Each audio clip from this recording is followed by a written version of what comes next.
Dear beloved, thank you for choosing to be part of this growing community. Your decision to join us is a true act of love and support. It means a lot to see people standing with others as they share their life stories, experiences, and testimonies. Here, you'll find real stories that can inspire change, build your faith, and lift you up when you need it most. We also kindly ask that you like, comment, and share our videos. Your support helps us reach more people and make a bigger impact. God bless you. My name is Khalid. I was born into a Muslim family. My father and mother were devout. From a young age, I can remember the mosque on Fridays, the toe-touching prostrations of the faithful, the call to prayer echoing through the neighborhood. I learned the Quran. I observed the rituals. I wore the identity of a Muslim wholeheartedly. I was taught that to belong meant to obey, to submit, to honor Allah. My sense of identity, of security, was tied to that faith and those practices. At the same time, there was in me a restless question. Not a loud revolutionary question, but a small whisper. Is this all? When I was a teenager, I began to notice that some children of other faiths seemed quieter, less pressured in their routines. I noticed that for me, the rules sometimes felt heavy. The demands of religiosity, pray at certain times, fast in certain months, avoid certain speech, keep a certain exterior. These things I did, but inside I would ask, what about the heart? What about peace? I did not voice those questions much. I feared judgment. I feared the shame of saying aloud what someone might perceive as weakness. Still, I moved through life, school, friends, weekend lessons in Arabic and Quran, mosque attendance, family gatherings. My parents were proud that I was diligent in the faith. I believed I was doing what was right. I believed Allah would reward obedience. I believed that Islam was the complete way. I believed I was safe not knowing is otherwise. The moment of doubt. It was around the age of 21 that things began to shift. I had just finished my university studies and was back home for some months. I met a friend who was a Christian, not in an antagonistic way, but simply as a person who carried a peace that I noticed. He wasn't perfect, but I saw something in him different from what I carried. He talked about Jesus, about grace, about forgiveness. I was curious. I was guarded, of course. I had been taught that Christianity was flawed, incomplete, perhaps even misguided. But his openness and his calm made me ask, could there be truth there? I started reading. I read parts of the Quran in Arabic and in translations. I read Islamic commentaries. I also read a gospel for the first time, the Gospel of John. It was strange and new to me. Someone saying, I am the way, the truth, the life. Someone talking about being born again. Someone talking about being loved, not just judged. Someone talking about freedom. I kept asking myself, what does freedom mean? In all my life as a Muslim, I had known discipline. I had known structure. But did I know peace? Did I know rest? I wrestled. I asked questions like, why do I feel burdened by the laws when Islam teaches submission? Why do I feel guilt when I do my best? Why is my heart restless? I cannot claim sudden revelation or dramatic vision. For me it was slow. It was a seed planted, watered by thoughts, doubts, tears, books, conversations. The turning point.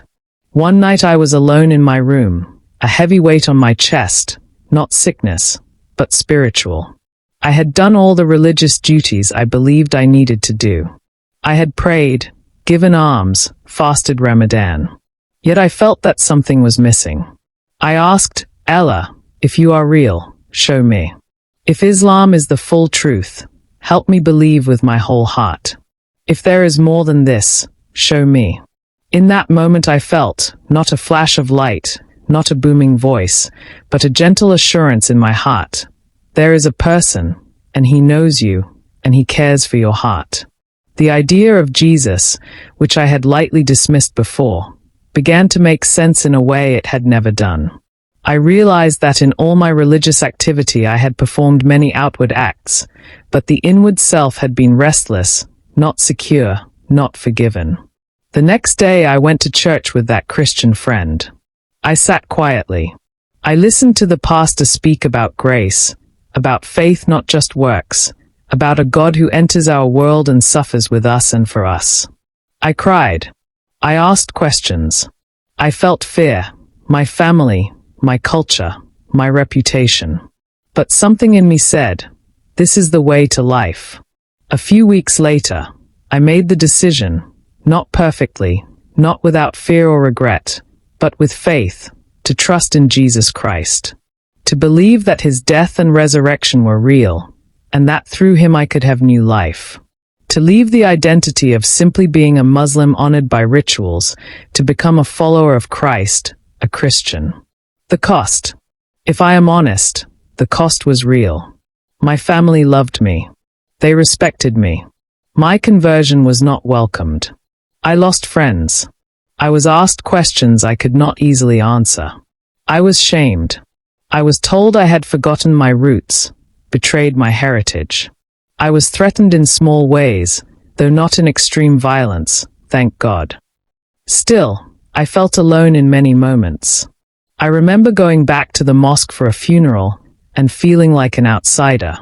I remember the uneasy silence when I said I no longer prayed the same way, no longer read the Quran with the same purpose. I remember the internal guilt.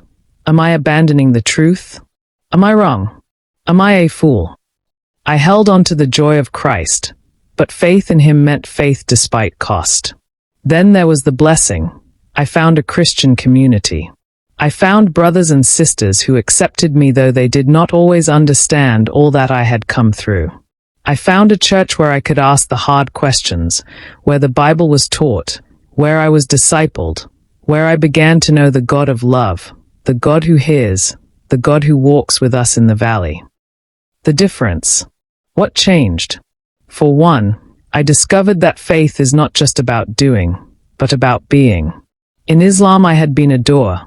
I prayed, fasted, gave, submitted. In Christ I realized I could receive forgiveness, rest, love. I realized that the weight I carried, fear of failing, fear of shame, fear of condemnation, was lifted when I trusted in Christ's work rather than my own. I realized that I was not just part of a community of believers by birth or by duty, but by adoption, as a child of God. I began to read the Bible, the Psalms, the Gospels, Paul's letters, and found passages like, "Come to me, all who labor and are heavy laden, and I will give you rest." Matthew 11 verse 28. I found that Jesus said a lot of things that resonated in me. The meek shall inherit the earth. The poor in spirit shall see God. In his name the blind receive sight. The lame walk. The dead are raised. I saw that faith means relationship, not just religion. My life did not become perfect overnight. I still make mistakes. I still fail. I still wrestle. But the orientation now is different. I am no longer striving just to fulfill rules. I am seeking to walk with Christ. I am no longer living just for tomorrow's reward.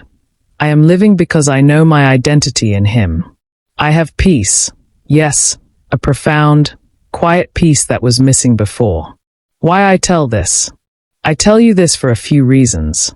Because I want believers to take faith seriously. It is not a casual matter. Whether you are born into a faith or choose it later, the seriousness of following God is real. Faith is not simply cultural, not simply habitual, not simply traditional. It must be real, alive, transformative. Because I want seekers and doubters to know that there is hope. If you find yourself burdened, restless, wondering is this all there is, then there is someone who invites you. Come, rest. You do not have to carry the burden alone. Because conversion is not just about leaving something. It's about entering someone. It's not enough to abandon a religion. One must enter a relationship with Jesus Christ and walk the new path. Because the cost is real. I do not want to downplay it. Your family, your community, your past may have strong claims on you. Freedom in Christ may mean loss in the world, but the gain is eternal, because the reward is certain. Not in a brash bragging way, but in the quiet assurance that if you seek him, you will find him. If you call, he will answer. Faith may mean labor, but it ends in love. Words to believers. If you are a believer, Christian, I encourage you, do not take your faith lightly.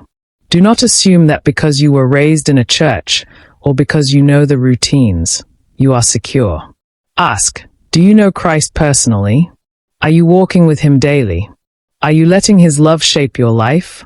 Are you sharing that love with others, especially those who are burdened, lost, looking? Don't hide your faith. Don't make it a private hobby. Let it be alive. Let it be visible in your kindness, your integrity, your courage, your willingness to suffer for what is right. Because faith that does not move us, change us, challenge us, is faith in name only. Words to seekers.